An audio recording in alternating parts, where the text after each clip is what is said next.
stolen since 1960 has not been up to 191 billion naira stolen by an executive of a bank. I'm sure you know what I'm talking about. Yes. A lady executive of a bank was charged with stealing 250 billion naira. She pleaded with the government, can I do plea bargain? I will return 194 billion naira. Now, and I'm saying all the money stolen by armed robbers since 1960 has not been equal to that. But we are then told by the ruling class, aided by imperialism, that everybody should mind his own business because of the fear that if you have a united African country in Nigeria, 170 million people, that is one of the largest markets in the world. So for them, they want to keep us divided so that it's easy to rule us. And that is what is going on. Now, Prof, I've enjoyed your lecture. Very stimulating. I have one or two problems. Yes, Africans are corrupt, but I beg you, don't be tempted to jump to the conclusion of the West that stigmatizes us as the most corrupt people on earth. It's not true. America, Britain are the worst corrupt nations on earth. Prof, the Transparency International try to rank great corrupt countries. They say Nigeria is corrupt, Ghana is corrupt, Cameroon is corrupt. But Switzerland, that warehouses all corrupt money in the world, is never in that reckoning. Secondly, sir, and I think that was the point Nkrumah was making, neocolonialism, the last stage of imperialism. Corruption, we must know, sir, is a manifestation of corruption. Because, like Fela said, Fela once asked me, I feel you are a professor of law. Fela said, Femi, with all this your funny law,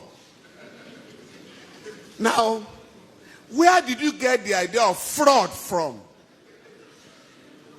Money laundering. If the Western people were not stealing, there would be no word like fraud. No word like stealing. But Fela then warned us, don't accept their language and their ideology. When you say money laundering, Fela said, what is money laundering? But if you say a man is a thief, in the school, his children will be ashamed when you say your father is a thief. But when you say the man is engaged in money laundering, it means nothing. Please.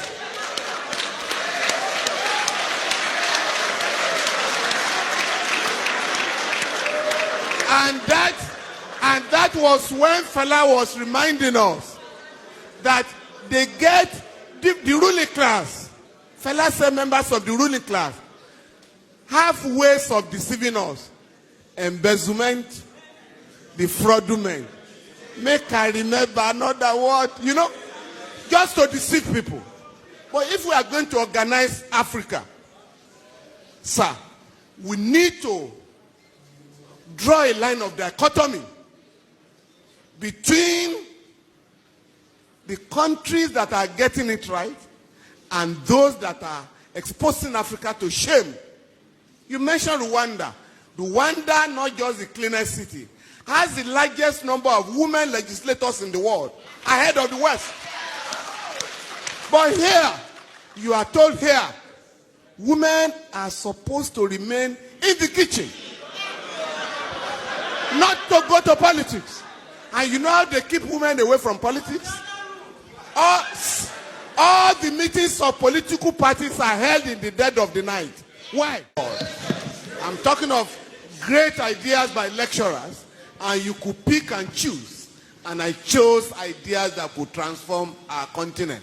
And when I went to practice, incidentally, I think Motoraya is left. Who asked the question? Morayo. I practiced under our father, the late Alawa Kabashorun, and he was an African lawyer,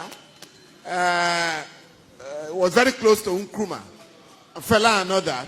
And that generation believed that Africans should be made to realize that we can solve our own problems. Fela sang about religion, and this is very important.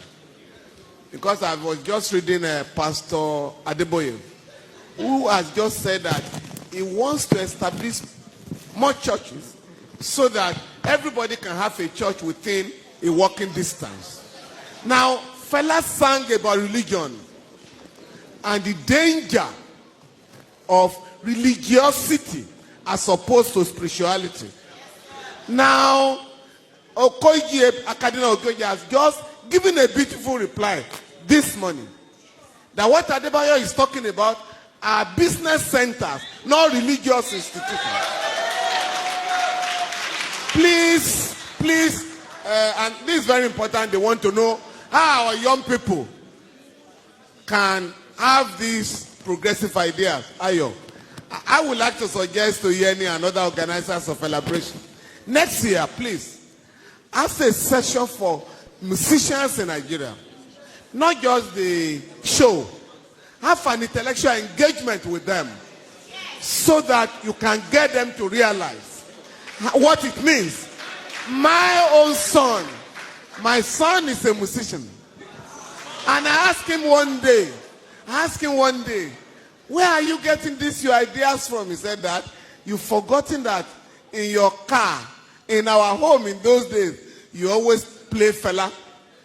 And I have learned about singing for relevance in our society.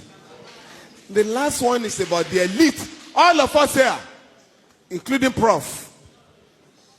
Fela decided to drop ransom from his name.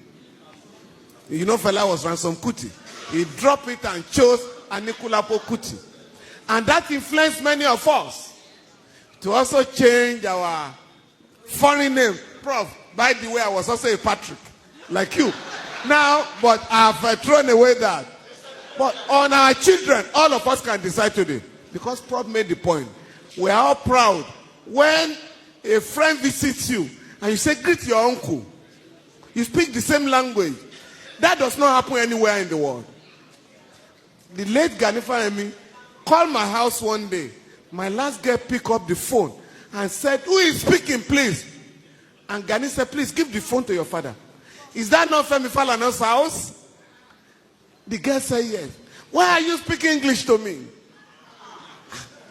And I had to apologize. He didn't know you were, sir. In my home, my wife and I decided, since we didn't learn our own English in school, at home, we're never going to speak English to our children at home. Now, that has paid off. Contemporary and friends of my children ask them now, where did you learn your Yoruba from? And I think all of us can decide to teach our children our native language. When we were in school, it was prohibited. They call it vernacular. If you spoke Yoruba in my secondary school, you would go for 2